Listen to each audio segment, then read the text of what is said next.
Dito tayo sa may basketball court. Mapapawis lang tayo. Medyo mabigat na rin kasi tayo ngayon guys.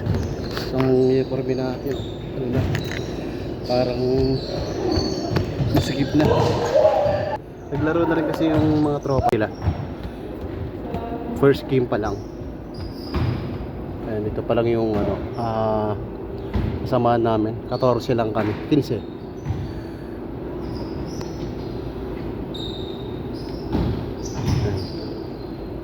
Na tayo naglaro guys, pero parang naglaro na tayo.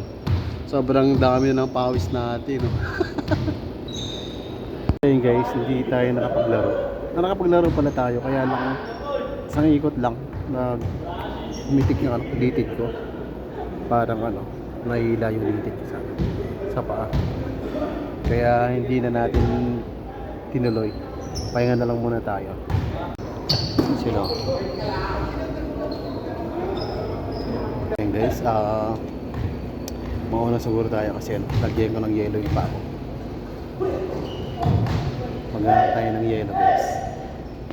Update ko na lang kayo kung ano nangyari sa paa ko. Medyo masakit. So ayan guys, alis na tayo. Masakit yung paa ko.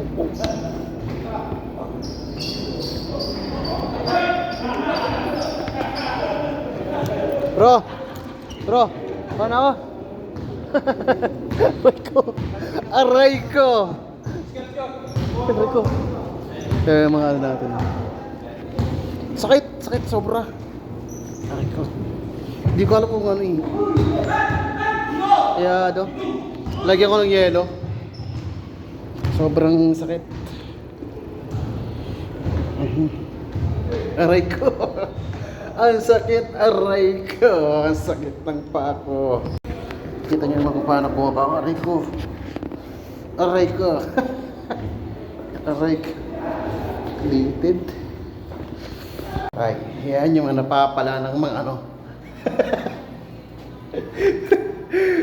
Bababa tayo guys. Nasa ano pa tayo? 4th floor. Ayan. Nasa second floor na pala to. Medyo masakit lang. Aray ko. Aray ko. Kung paano gagawin ito eh. Kaya di na tayo naglaro guys kasi sobrang sakit ng paa natin. Aray ko!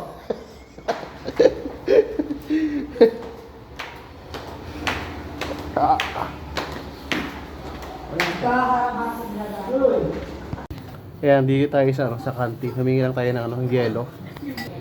Ayan, i-compress lang natin yung paa natin. Yung sabi nila, bawal nga daw pahilot pala pagka ganito.